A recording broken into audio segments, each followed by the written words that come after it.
যুদ্ধবিরতির আলোচনাকে বুড়ো আঙুল দেখিয়ে হামলা অব্যাহত রেখেছে রাশিয়া। প্রশাসনিক অঞ্চল খ্যাত দোনেস্কে ফের ড্রোন হামলা চালায় রুশ বাহিনী। এতে পশ্চিমাঞ্চলে অবস্থিত ইউক্রেনের একমাত্র কয়লা উৎপাদনকারী গ্রাম রোজলিভ দখলের দাবি জানায় মস্কো। এ নিয়ে কোনো মন্তব্য না করলেও পার্শ্ববর্তী কনস্টান্টিনোপলে রুশ বাহিনী 5 বার হামলা চালায় বলে অভিযোগ কিয়েভ সামরিক বাহিনীর।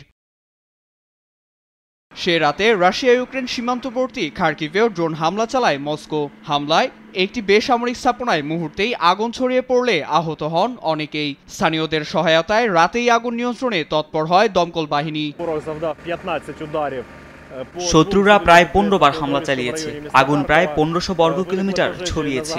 বেসরকারি স্থাপনার সঙ্গে পাশে থাকা কারখানাগুলোতেও হামলা হয়েছে। আতঙ্কে সবাই পালিয়েছে। এদিকে কিয়েভের ড্রোন হামলায় ক্ষতিগ্রস্ত হয়েছে রাশিয়ার দুটি বেসামরিক স্থাপনাও। দুপক্ষের হামলা পাল্টা হামলার মধ্যেই যুক্তরাষ্ট্রের যুদ্ধবিরতি প্রস্তাব নিয়ে নতুন বার্তা দিলেন মস্কোর উপপররাষ্ট্রমন্ত্রী সার্গেই রিয়াভকভ।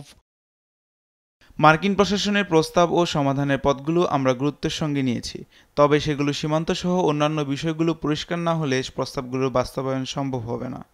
এর মধ্যেই সৈন্য সংকটে যুদ্ধ চালিয়ে যাওয়া মুশকিল হয়ে পড়েছে দুই পক্ষের জন্যই। সংকট কাটিয়ে উঠতে ইতোমধ্যেই সেনাবাহিনীর আকার বাড়াতে দেশটির 18 থেকে 30 বছর বয়সী 1,60,000 তরুণকে সেনাবাহিনীতে যোগ দেওয়ার আহ্বান জানিয়েছেন প্রেসিডেন্ট ভ্লাদিমির পুতিন। নীরব দাস, নিউজ ডেস্ক, দেশ টিভি।